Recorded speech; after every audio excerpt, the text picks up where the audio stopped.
warahmatullahi wabarakatuh. Allahumma sholli ala Muhammad wa ala ali Muhammad, amma ba'du. Pertama, mari kita panjatkan puji syukur kehadirat Allah Subhanahu wa taala yang telah melimpahkan hidayah dan taufiknya sehingga pada hari ini, saat ini kita masih diberikan kesehatan, kemuliaan, rezeki, perlindungan, serta kemudahan dalam menjalankan ibadah puasa di bulan Ramadan ini. Salawat serta salam kita haturkan kepada junjungan Nabi besar kita Muhammad Sallallahu Alaihi Wasallam yang telah menuntun dan membimbing kita dari zaman kegelapan menuju zaman yang cerah ini. Tak lupa pula yang kita nantikan syafaatnya di zaumul akhir nanti. 3 bulan telah berlalu. Masyarakat di dunia ini menangis karena wabah yang telah melanda muka bumi kita. Bukan gempa bumi, bukan banjir, bukan gunung meletus, melainkan bala tentara Allah yang menyelinap bahkan menjelma sebagai virus yang mematikan, COVID-19. Entah semua itu adalah teguran dari Allah, entah semua itu adalah peristiwa alam yang menghampiri kita sejenak agar kita merenung, agar kita berbenah diri atas apa yang telah kita jalani selama di dunia ini. Kun fayakun, bagi Allah terjadilah maka terjadilah. Sungguh mudah bagi Allah untuk mendatangkan apapun yang Allah inginkan, apapun yang Allah kehendaki. Hingga 3 bulan telah berlalu dan entah kapan kita tidak tahu berakhir sampai kapan. Entah mungkin sampai setahun ke depan. Corona tak kunjung meninggalkan muka bumi kita. Bahkan dia ikut andil menyambut datangnya bulan Ramadan ini. Ngabuburit, buka bersama, berburu pakaian di mall, semuanya sudah menjadi angan-angan kita sebelum corona melanda. Namun apa daya manusia? Allah adalah sebaik-baik perencana yang indah. Semua itu tidak akan kita laksanakan karena apa? Karena wabah COVID-19, di mana pemerintah membuat kebijaksanaan untuk kita, untuk masyarakat di dunia, khususnya di Indonesia, stay at home, agar kita berada di rumah, social distancing, menjaga jarak antara satu dengan yang lainnya. Maka apa yang kita inginkan, kita buat janji, bahkan jauh-jauh hari kita buat janji, oh besok kita mau buka bersama di restoran yang paling mahal, mungkin paling indah, kita berburu pakaian, kita jalan-jalan di kota ini, semuanya hanyalah angan-angan belaka. Lagi-lagi Allah Jalla adalah sang perencana yang indah.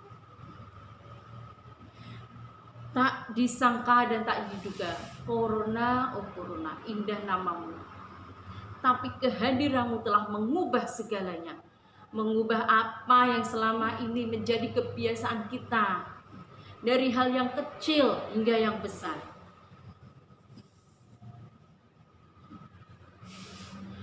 Untuk pemerintah membuat kebijaksanaan social distancing, yaitu untuk mematikan penularan mata rantai COVID-19. Di zaman Rasulullah SAW juga sudah ada learning from home, stay at home. Dan menurut Al-Quran, dalam Al-Quran firman Allah dalam surat Al-Kahfi, bahwa pada zaman Rasulullah mereka ngabuburitnya yaitu dengan berzikir, selalu mengingat Allah dan membaca Al-Quran dari pagi, siang, malam, fajar, terus menerus dari matahari, mulai dari matahari terbit hingga terbenam lagi. Dan semua itu bisa kita jadikan tauladan, kita tiru apa yang telah dilakukan umat Rasulullah zaman dahulu dengan ngabuburit, dengan membaca Al-Quran, dengan berzikir. Jadi kita tidak pantas untuk apa itu namanya, ternyata kita nggak jadi ngabuburit, nggak bisa belanja seperti ini. Kita tidak perlu menyesal, karena dengan adanya stay at home akan memudahkan kita menjalin hubungan dengan keluarga, mendekatkan kita dengan keluarga yang dulunya seperti saya sendiri, yang dulunya sering keluar rumah, di luar kerja, entah kemana-kemana. Dengan adanya stay at home, kita merasa bahwa di rumah ternyata indah, berkumpul dengan keluarga, sholat di rumah, melakukan aktivitas online dari rumah. Dan mungkin apa yang telah diberikan Allah kepada kita harus kita syukuri, harus kita syukuri, dan jangan pernah mengeluh dengan apa yang terjadi. Dan meskipun di rumah kita masih bisa menjalankan ibadah dengan khusyuk.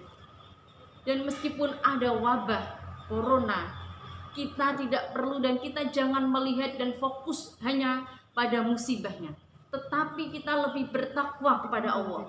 Kita cari hikmahnya, karena dengan kalau kita hanya fokus kepada pandemi itu, kita nanti akan mudah mengeluh, jarang bersyukur kepada Allah, ya.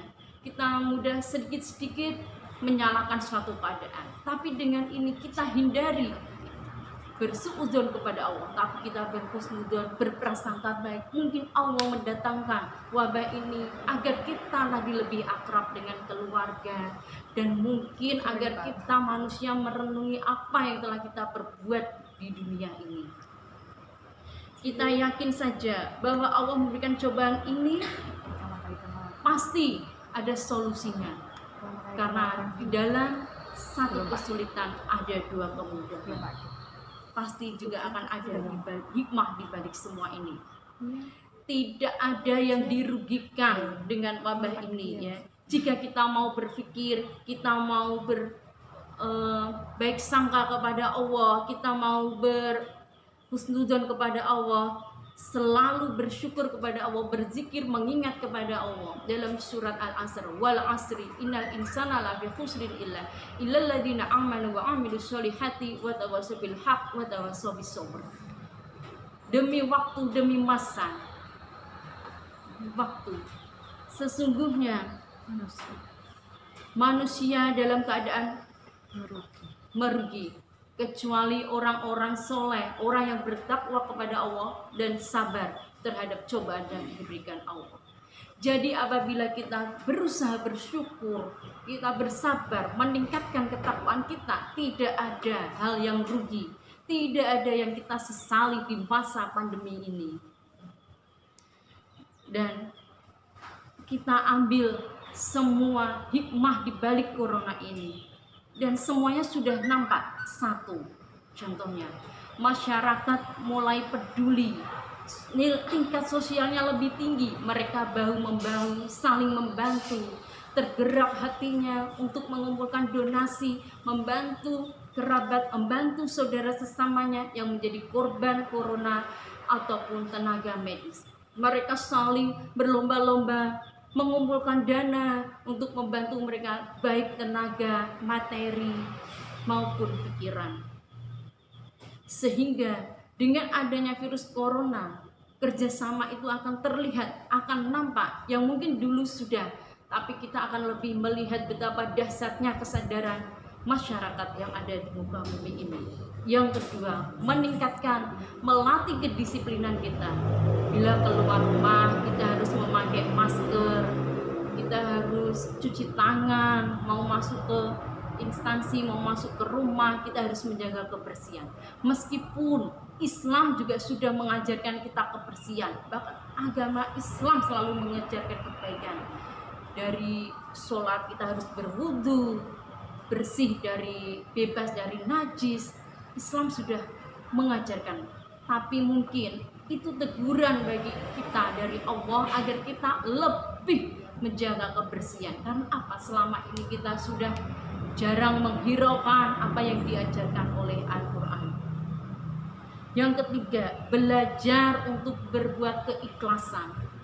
Di tengah wabah corona ini, banyak masyarakat kita volunteer, sukarelawan yang menyumbangkan baik materi, pikirannya, tenaga.